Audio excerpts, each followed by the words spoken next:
ঈদ উল ফিতরের রেশ কাটতে না কাটতে আসন্ন ঈদ উল আজহা ঘিরে ঢালিউডের সিনেমা মুক্তি নিয়ে শুরু হয়েছে তোড়জোড়। গুঞ্জন ছড়িয়েছে রায়হান রাফি, আফরান নিশো, তমা মির্জা অভিনীত ব্লকবাস্টার সুড়ঙ্গের পরের কিস্তি আসতে চলেছে আসন্ন ঈদেই।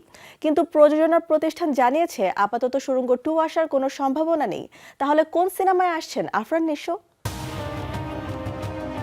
প্রযোজনা সংস্থা আলফাই সূত্রে জানা যায় সুড়ঙ্গ 2 এখনও নির্মাণের জন্য প্রস্তুত নয় তারা, এবং ঈদে মুক্তির নেই কোনো পরিকল্পনাও। তবে কি ঈদুল আজহায় আলফা এর কোনো সিনেমা নেই? জানা যায় সুড়ঙ্গ 2 না এলেও প্রযোজনা প্রতিষ্ঠান চেষ্টা করছে পুলসিরাত নির্মাণের। তাদের পরিকল্পনায় রয়েছে ভিকি জাহেদের পরিচালনায় আফরান নিশো ও মেহজাবিন চৌধুরী অভিনীত এই সিনেমা।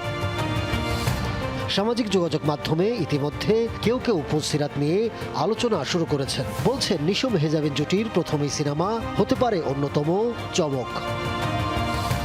খোঁজ নিয়ে জানা যায় পরিকল্পনায় রয়েছে পুলসিরাত যদি এই ঈদে আসে দিন 7 মধ্যে শুরু হবে শুটিং। এদিকে এই ঈদে প্রেক্ষাগৃহ মাতাচ্ছেন আফরান নিশো, প্রশংসিত হচ্ছেন দম সিনেমায়। সবকিছু মিলে খুব দারুণ একটা সিনেমা। দম বন্ধ করে আমরা আসলে ছবিটা দেখেছি।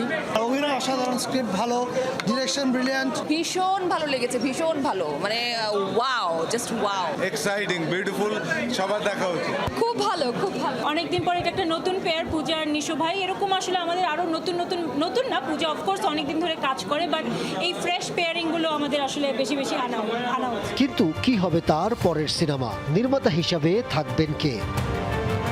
ভিকি জাহেদ নাকি রায়হান রাফি নিশো ফিরবেন অন্য কোনো গল্পে?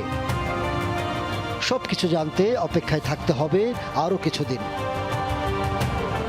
Ahmed Tauquir, showbiz tonight.